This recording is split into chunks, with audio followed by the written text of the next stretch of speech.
Good morning and welcome to Free Advice Friday. My name is Keri Barnum for New Shelves Books, and today I am very excited to have a special guest, Dr. Lynn Mary Karjala. And Lynn is a licensed psychologist in private practice in Georgia.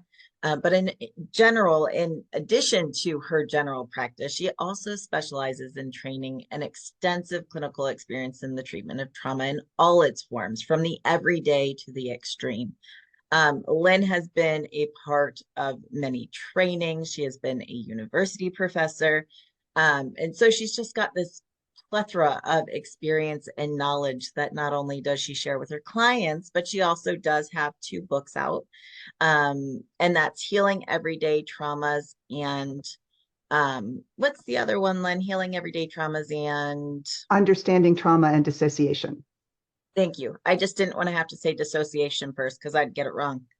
And so Lynn is an author as well as actually practicing, and we're so excited to have you here today, Lynn. So thank you. I'm delighted to be here, Keri. Thank you for inviting me. Of course, it's really exciting.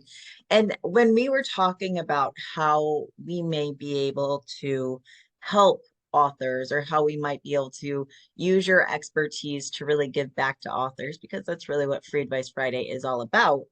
One of the things that just became so apparent was that you have insight into imposter syndrome. And imposter syndrome is one of those things that I think most authors or writers at some point or another kind of struggle with. Is this something, is imposter syndrome something that you specialize in, or is it just one of the things that kind of tie into your specializations? It's one of the things that ties into my main work. It's a really good example, a manifestation of my central theme. Mhm. And so imposter syndrome, of course, we all kind of have an idea of like what it is, like you feel like you're being or pretending to be someone you're not. But can you tell us more of like what's the definition of imposter syndrome or some of the telltale signs that people might have if they do struggle with imposter syndrome? Right. Well, so there are two sort of defining characteristics, but I thought we'd have a little fun. I have a checklist that people can follow along with. The two really defining characteristics are the deep-seated, persistent belief that you're not as competent or as smart as people think you are, and accompanied with the very deep fear that they're going to find out, that Mhm. sooner or later they're going to find out. Sure. So Okay. that's what sets the stage for imposter syndrome, and then it um, it it increases, it spreads its tentacles from there. So let's look at some of the common characteristics, and I'll be really interested to see. People don't need to put the particular items in the chat, but I'd be curious to find out how many of these they resonate with. Mhm. So again, the top one is feeling like a fraud, believing that you don't deserve your accomplishments, and in fact, that you're fooling people into thinking that you're more competent than you really are. And then right along with that is the fear of being found out. So oftentimes people hold back from expressing their opinions or posting things because they're afraid that they'll look stupid and people will figure it out that they're Right. not Or as good as they they'll think. right. They'll somehow be wrong and someone will call them out Right, publicly or something like that. Certainly, I right. understand that one. So of course, along with this goes high levels of stress and anxiety because people are in constant fear and anxiety of of other people figuring out what's going on. Mhm. Self-doubt is part of this picture, constantly questioning your own abilities, and of course, feeling inadequate. Overworking is something that people often don't think of as part of this pattern, but a person with imposter syndrome will often compensate for these feelings by working excessively hard and often at the expense of their own well being. Yeah. So fear of failure, of course, is part of this. Discounting your own achievements. So oftentimes a person with imposter syndrome will minimize or even dismiss their own accomplishments as not worthy of praise, of not being nearly as good as anybody else's. Somebody else could have done a better job. And so right parallel to that is a constant comparing yourself with others. And And I can always, see this for authors, especially yeah, well, I've only written one book. So am I really an author? Or, yeah, my book did okay, but it's not a bestseller, or it didn't do this or that. I can certainly see that for right, authors specifically on how that, or, someone's like, wow, your book was amazing. And it's like, oh, yeah, thanks. But, right. not accepting compliments, not only because it's, sometimes we can feel awkward about it, but I think that is one of those things that authors in particular might um, feel, when you can't accept a compliment about your writing or talent. And in fact, that's another characteristic on the list is being unable to accept compliments because, of course, you don't believe them or you don't believe Mhm. that they're justified. Oh, if they really knew me or if they really knew my work, then they wouldn't be saying that. Mhm. So difficulty acknowledging your own competence, um, and two that go together, and I know people will relate to these, are perfectionism and procrastination. Perfectionism. Do we have any author who doesn't have some degree of perfectionism? Because, of course, again, you don't feel that the work is good enough. It's not good enough. It's not good enough.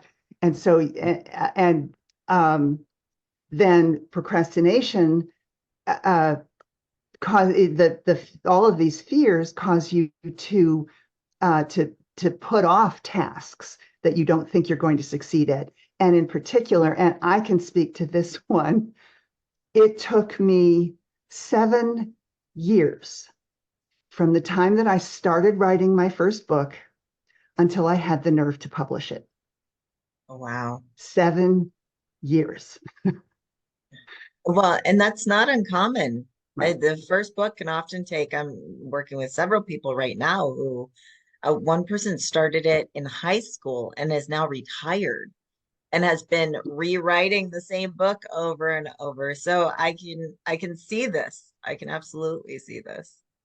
Yeah. And I can imagine, I don't write fiction, so I can just imagine what it feels like to be a fiction author and constantly tinkering with, oh, well, that scene could be better, or this dialogue just really doesn't work. I can speak to what a nonfiction author feels like because, of course, the fact checking just never ends. Mhm. You're absolutely terrified that if you publish something that's supposed to be factual, that somebody's going to pick it up and go, oh, well, that's not true. Didn't you see this study? Yes, yes. So yes, And well, and I do with nonfiction. Oh, nonfiction is one of those things where because there are facts. You can't tell me my fantasy world's not right because I made it up. But with nonfiction, I could see that kind of fear that would lead to the procrastination, that would lead to the what if I'm not right? What if, I mean, no one wants to be called a fraud, whether they're outright called a right, fraud or someone leaves a review saying this person didn't know what they're talking about or they got this or that wrong. I mean, I think that's a very real fear for authors. yes, yes, very much so. So what I'd like to do is to take what is going to seem like a little bit of a detour to Okay. talk about my work. And then I promise everybody I'm going to come back to the main road and talk about how that connects back to imposter syndrome. Okay. So, why would we ever develop this pattern? The imposter syndrome is driven by what I call the critical voice. And that's the theme in both of my books. The critical voice, and I think you might not be familiar with the term, but you're all, I think, familiar with the experience. It's that negative, judgy voice inside that is constantly criticizing, constantly telling you that you're wrong. No matter what you decide, it's going to tell you that you made the wrong decision. So no matter what you do, you're never right, according to the critical voice. It can manifest in a lot of different ways, in behaviors, in habits, in feelings, in beliefs. And one manifestation of this is imposter syndrome. So let me tell you a little bit about the critical voice, because the way I look at things is, if you know what it is you're dealing with, if you can recognize when the critical voice is active, then you can push back. So there are three really essential things to remember about the critical voice as I see it. One is we actually create it to be a protector. So it always has a positive purpose, even when its actions are very destructive and painful. The second is that it's born out of trauma, and that doesn't have to be the huge, fire, flood, and destruction kind of trauma. It can also be everyday trauma, being ridiculed, being criticized, being yelled at. All of those things contribute to our instinctive feeling that, oh boy, I need protection from this. Right. And the third thing that kind of ties things together is we create this in early childhood. So its thinking is on a very primitive level. In fact, it has all of the normal developmental characteristics of a 4-year-old child. Not to think you're getting there, because it's instinctual. It's not something that's reasoned or thought out. It is a Right. instinctual response. And I could very much see it's a bit like a child saying, no, you're not, and all of those things. So because it thinks like a 4-year-old, um, its thinking is entirely black and white. There are no shades of gray. It's either right, wrong, it's good, it's bad. And of course, from its point of view, it's always bad. It also overgeneralizes, oh, I'm always late. Well, the truth is you were 5 minutes late to one meeting last week. But it makes it, again, that's that black and white thinking that it's always going to be that way. Mhm. And a 4-year-old's thinking is irrational. It's not capable of adult logic. So all of its actions are based on irrational beliefs and fears. And because it's intended to be a protector, it's always looking for the worst possible outcome, the worst case scenario. It is always catastrophizing. Right. And another thing that y'all are probably familiar with, even though you didn't have this label to put on it, is that it not only looks at the future and says, oh, that might happen. It looks at the future, predicts disaster, and then makes it feel as if it's happening right now. So you're anxious and you're fearful and you're depressed right now over something that might never happen. Right. That fear. And so, of course, it can show up in every aspect of your life. It can show up in your feelings about yourself. It can show up in the way you interact with other people, because, oh, yeah, the critical voice thinks it can read minds. So it thinks that if I have doubts about myself, if I think my work is bad, then you must think that too. Mhm. this other person must think it's really terrible, and they're just being nice when they don't, when they don't say that, Right. but they really think it's terrible. And of course, it shows up in your comfort level and your satisfaction with your work Mhm. at all levels. So your writing as well, if you have a day job in addition to writing, it shows up everywhere in our performance. Mhm. So bringing that back around. So how does it show up for authors? Well, a lot of you were probably checking off things as we went along. So two of the biggest things that happen are the perfectionism and the procrastination. Let me see if I can up the light here a little bit. There we go. Uh, so I wonder if there's anybody here who can't relate to those two. I'm going Um, to guess that there's not at least right, those two, but certainly other things. And I think too, let me clarify with you, Lynn, that imposter syndrome is not like it's not all or nothing, that there are probably right. varying levels of some people, maybe a little bit I struggle with that. And some people, maybe it's crippling, just like anxiety Yes, is. Some people are just kind of a little nervous sometimes, and some people have crippling anxiety. And I would imagine imposter syndrome is along those lines too, to where it's varying degrees for varying people. absolutely it is.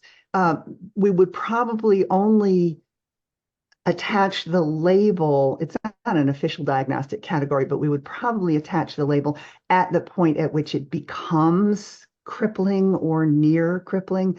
But you're absolutely right. People who don't have the full syndrome definitely experience one or more of these feelings, at least from time to time, and sometimes very frequently. Sure. That makes a lot of sense to me. Yeah, in fact, I meant to add that with the checklist that you don't have to have all of those on the checklist to have some degree of imposter syndrome. And then again, what the kind of the highlight of it is that deep, deep fear that you're going to be exposed as a failure and a fraud. Right. And I think that's not only so much and can I ask another clarifier here, not just as a fraud, but Absolutely. sometimes of just failing, Right. of of failing, not necessarily being publicly called out as a fraud, which is part of it, but also just failing of putting your book out there and it flops, or putting your book out and sending it to an editor and they say this whole thing has to be rewritten. Right. I think sometimes we don't think of that necessarily in our heads as being a fraud, but as failing. And so in this Right. instance, am I understanding that correctly? Yes. And indeed, that was that was on the checklist too. Yes, it can manifest in that way. Absolutely, it can. Um, and by the way, again, because the critical voice skews very much to the negative, another example of this is one negative review, or even a 3-star review instead of a 5 is going to outweigh a dozen good reviews. Yeah. So we're always looking for the critical voice is always looking for the negative and saying, well, see, that one person told the truth. Everybody else is fluff, but that one person really hit it on the head. This is where we are. So yes, very much feel that you have failed, um, if not everything is absolutely perfect. Mhm. Yeah, I feel that. I mean, I don't know what you're talking about. That's Well, if you haven't experienced it yourself, I know that you've seen it in the authors you work with. yes. If we haven't seen it ourselves, we all have a friend, a hypothetical friend who might deal with this on some level or another. Right. So if we're identifying with some of these things, and again, the varying degrees of things, um, how can you mention the critical voice and recognition kind of being the first step to moving Yes. forward? So what kind of tips do you have of if we are going, well, maybe I have a little bit of that. Yeah, I could see myself in that. Like what kind of tips do you have for, I don't want to say fixing because fixing's the wrong word, but how do you have tips for overcoming those feelings or kind of retraining our brains to not give as much credibility to that critical voice in those instances? Yes. Well, first let me talk about what doesn't work as well, Okay. or works but only very temporarily. So Mm-hmm. one example would be trying to talk yourself out of it. Talking doesn't work. Actually, even talk therapy. Yeah, I've been a therapist for 30 years or more, and I can tell you that talk therapy isn't enough. It doesn't solve the problem.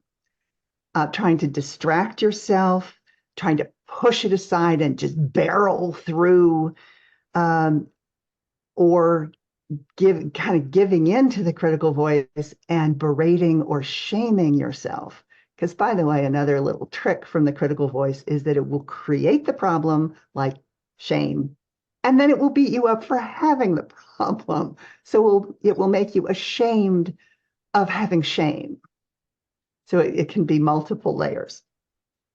So what works much better is, as you were just saying, first understanding and recognizing it, because we can't solve a problem that we don't see. In fact, if I can, since we have a little bit of time, if I can share again a slight digression, I've always really loved this model. There are three levels to solving a problem. So actually, there's level zero, which is you don't even know you got a problem. Level one is you realize you've got a problem, but you don't see it until after it happens. So you know it's there, but you don't do it. You're not accomplishing anything about it. Level two is you recognize it while it's happening. And so you can partially correct for it in midstream.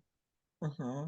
And level three is you recognize it before it happens, and then you can head it off.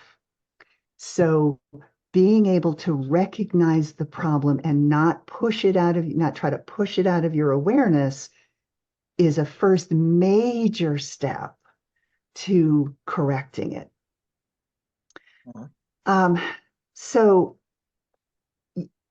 with that as a start, you actually don't have to let the critical voice control how you think, how you feel, how you act.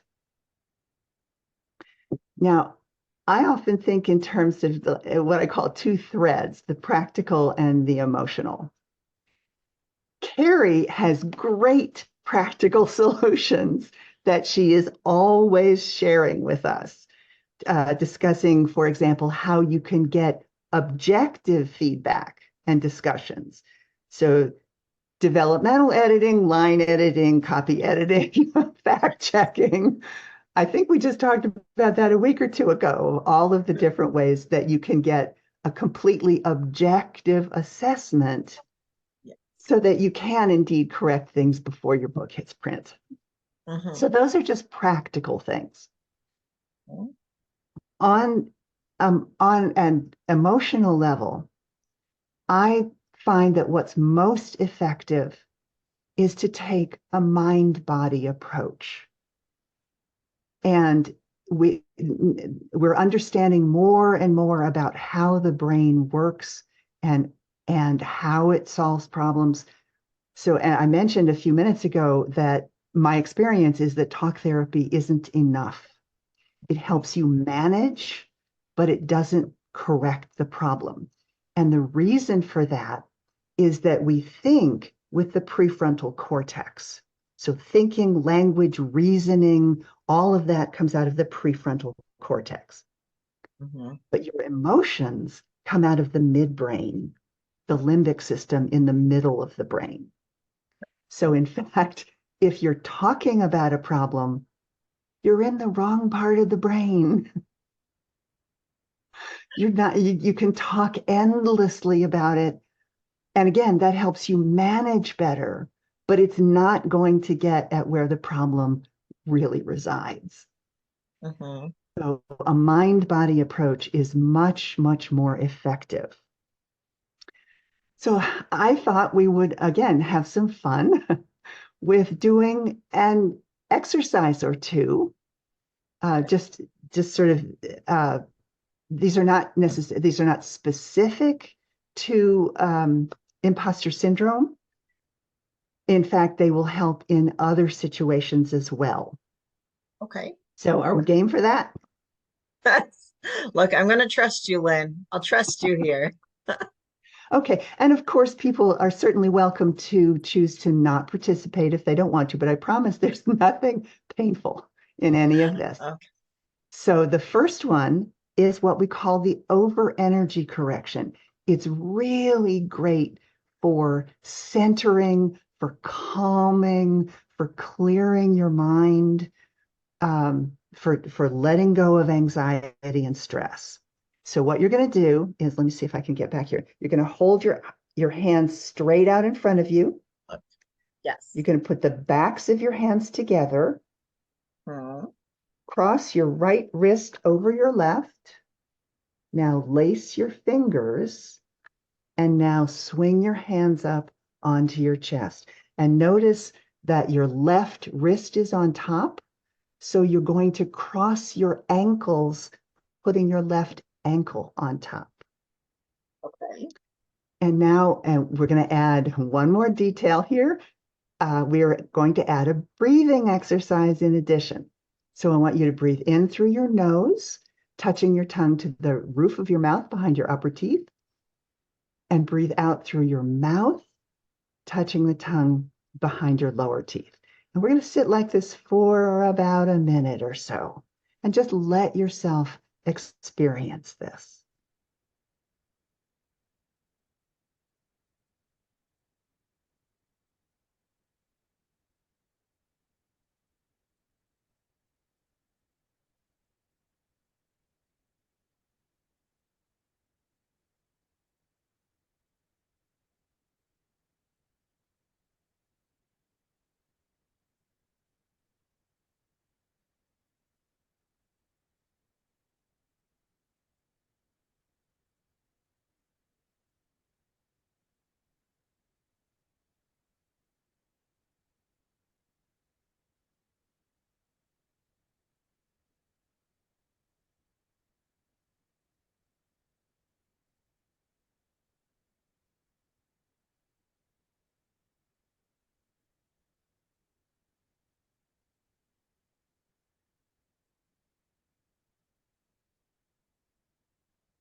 Okay, you can gently unwind.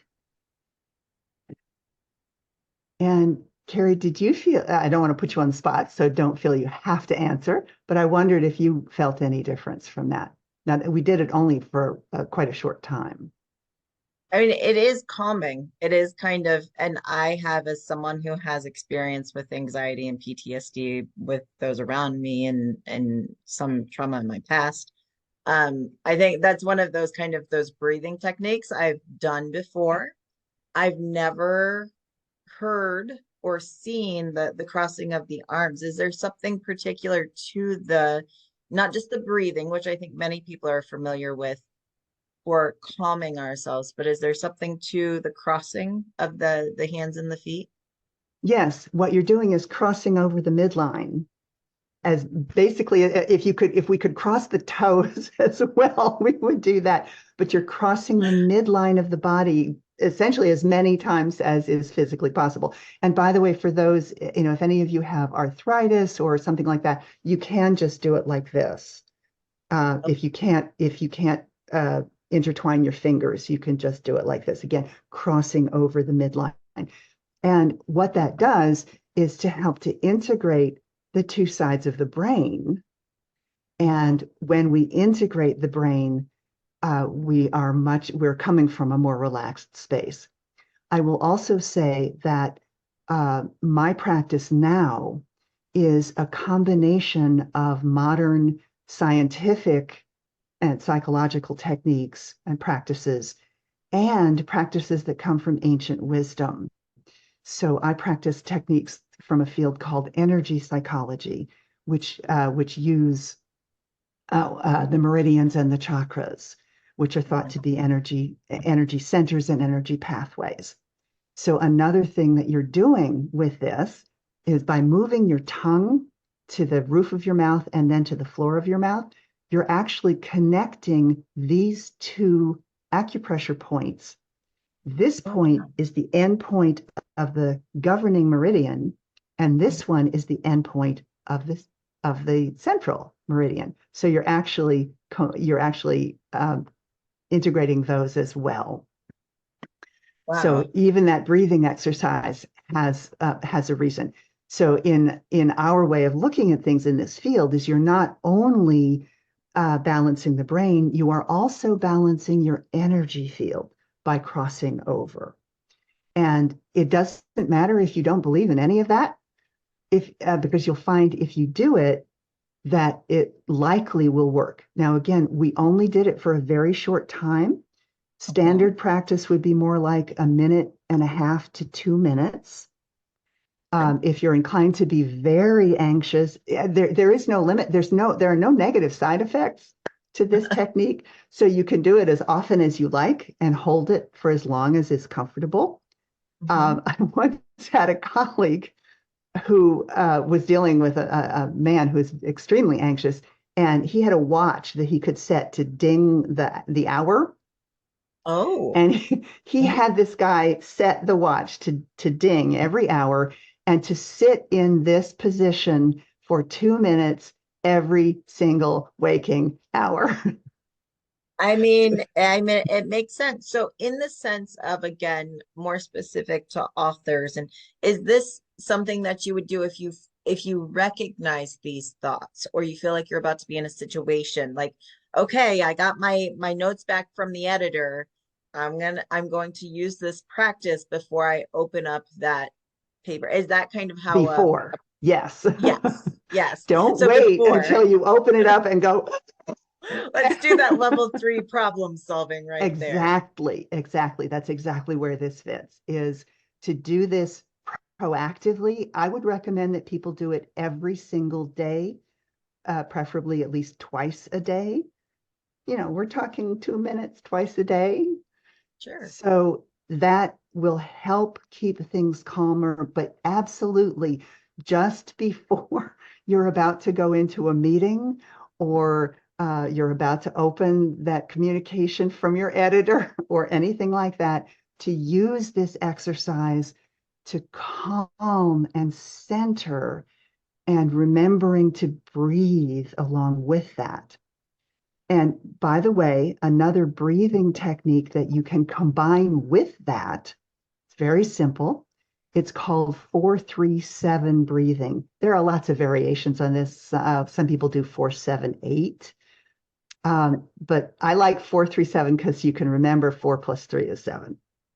Oh, What you now do I on will. that, right? What you do is you breathe in for 4 seconds, you Mhm. hold for 3 seconds, and then this is crucial. You have a long, slow exhale for 7 seconds.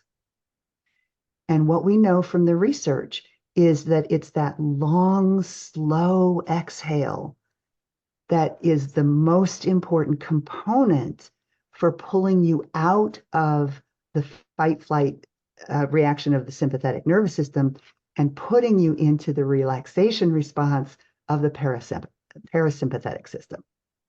I So that wonder if that's long, where, slow exhale. yeah. Sorry, say, Oh no, I was just wondering.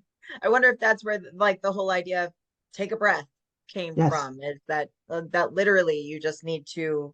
to stop, because as you said, that fight or flight system, and you've mentioned the critical voice and the things where we feel like we're not good enough is a protection. It's innate, it's instinct. So literally having to take a minute to breathe. I mean, I do that. Anyone who has kids has done this before, where you go, okay, and then you breathe out because they are beautiful little humans who are frustrating. And I think that we think of breathing for things like anger or that, but we don't necessarily think of it for those inner conflicts, the anxiety or the am I not good enough, or that reviewer's right, my book's no good. And so thinking of it not only as an anger response or to control an anger response, but to really control or help manage your own inner thoughts as well. I'd never thought of it like that. And just, so again, if folks don't want to do this, they can just kind of set this aside for the moment. But imagine yourself in that situation where you have a communication from your editor and you're really afraid of what it's going to say. Oftentimes, our response is to stop breathing. We go, and we hold our breath. And Yeah. what we need to do is exactly the opposite of that. And so let me go back and underline the idea that it takes you out of the sympathetic system, which is activating the limbic system, the emotional system, and back into the parasympathetic relaxation response, because what that allows you to do is to come back into your prefrontal cortex where you can think. Right. When we are in panic, we can't think. And Mhm. actually, again, in evolutionary terms, that makes sense. If you're running away from a saber-toothed tiger, you can't stop and think, okay, let me see, what would be the best way to go here? You can't think about it. You have to respond from instinct, from your gut. Right. So when when we're not in our bodies, by the way, react the same way as if we were running from a saber-toothed tiger. It hasn't changed all that much in Right. evolutionary terms. So what we can do is consciously slow the system down, bring us back into the state of relaxation, or at least closer to that, and then we can think rationally about things. And again, a key point of the critical voice is that it's not rational. So when you bring yourself into your prefrontal cortex, you're also coming back into your rational adult core. So you can think about, okay, so if this editor is just kind of tearing things apart, okay, that's going to make my book better. That's going to help. I may not particularly like reading that criticism. And notice I don't say but. And it's really going to help. It's going to make this much better. Mhm. Yeah. So I that I all of that appreciate helps us pull out of all of those feelings of imposter syndrome. yes. And the and, not but, and. I think that's important. I mean, even mentally thinking that way, I think is very important. Yes. And Mhm. Yeah. Yeah, because when you use the word but, it negates everything that went before it. So, um, you know, I love my mother-in-law, but she's incredibly frustrating when she comes over and rearranges my cabinets. The love is completely wiped out. As adults, we can hold conflicting feelings. So we can say, I love my mother-in-law, and she's a pain in the butt sometimes. And we can hold them in the same basket. And they can both be true. Yes, yes. And so, and I really, again, do appreciate that. So it's I just want to make sure I'm repeating back what I'm learning is that um, these exercises are meant to help you calm your system, to align your system so that you can use the practical advice. So you can, so you can, it's not that there's not a place for real advice, real your next steps. It's that until you're in a place to really accept them, to work with it, it doesn't do as much good. And by the way, this is another reason why it's a really good idea to get objective advice, because if Mhm. you ask your friends and relatives, if they tell you that any part of it doesn't work or they don't like it, that's catastrophe. Or, if you give it to your best friend and she said, or your mother, she says, "Oh, this is wonderful." When we're kids and our mother puts the drawing up on the refrigerator and anything we draw is, "Oh, that's lovely. That's just wonderful." Sooner or later, we figure it out. My We, stick figures are still great, Lynn. I don't know what you're talking about. Yes, that they're proud of you or they love you. And so therefore anything you create is beautiful to them. right. Yeah. But one of the things that can happen from that is that we stop trusting other people's judgment, because she's what the young child, what the critical voice does is takes that in as, okay, has she been lying to us all this time? Mhm. Then I don't, then I can't trust her to tell me if I've done a good job, Right. because she'll float off. So, and again, that critical voice always looking for the most negative possible interpretation. Yeah. If Uh, I may, Lynn, I have a couple questions that came in, and I'd love to kind of ask just again to relate back to writers and authors and mhm. in our audience here. Can I put a couple of situations out there to you and get your opinion or advice on how an author might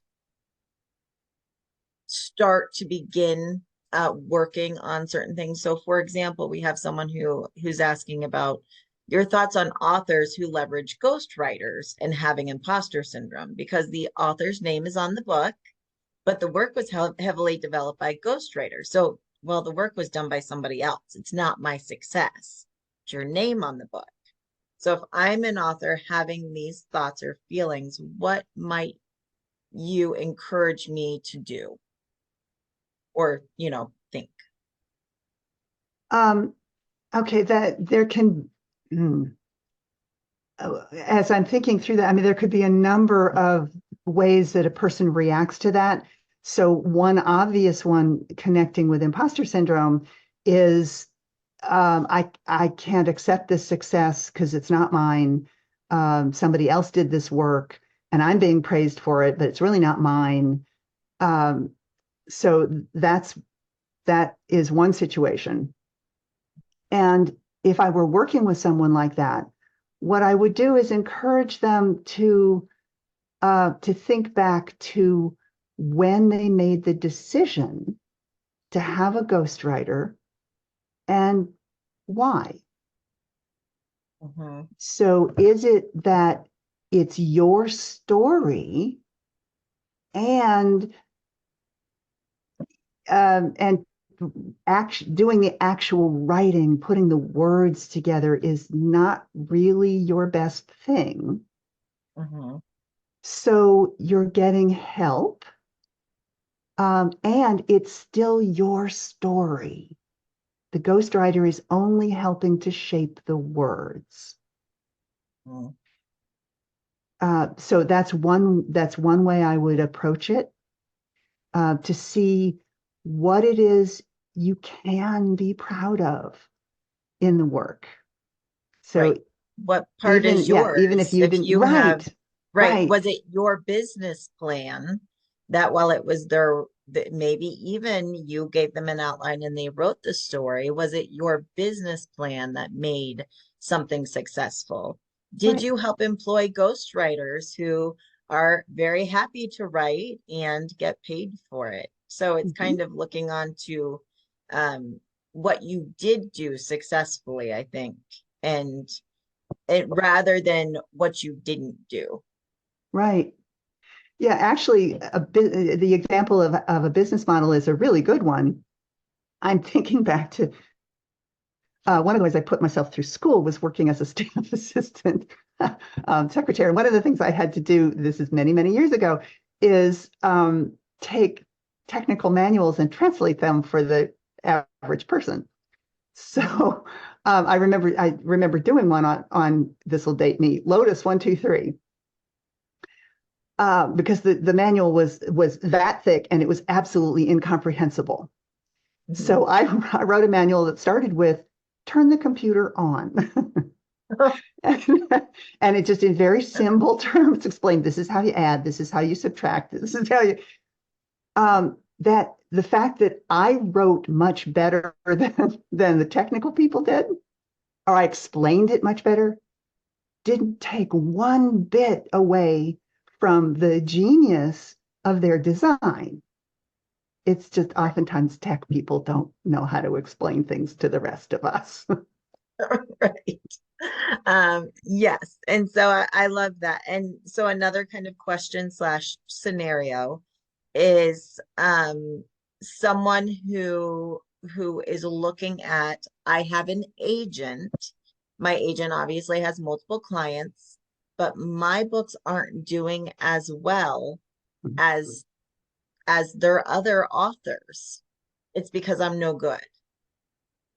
How, how could we reframe and rethink that?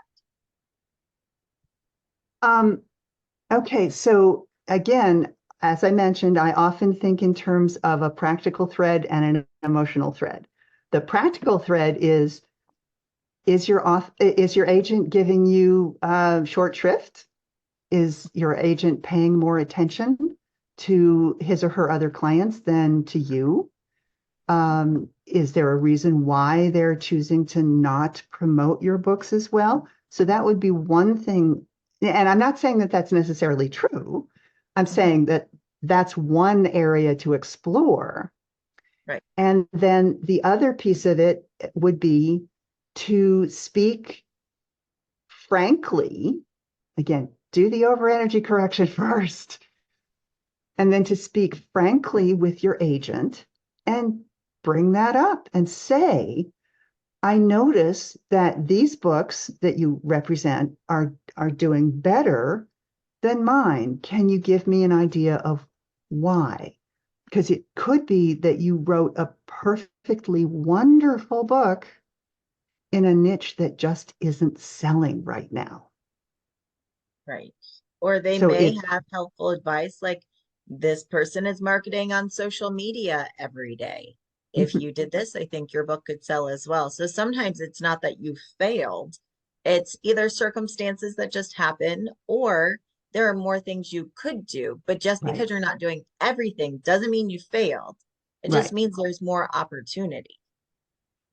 And so one piece of that is, oh, okay, so you overcame enough of the imposter syndrome to actually publish the book, but is the imposter syndrome holding you back from announcing it? Are you afraid of putting yourself out on social media?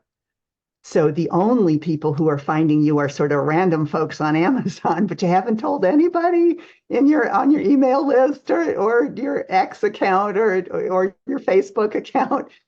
So, yes, are there fears uh, that are holding you back from making as big a splash as you can?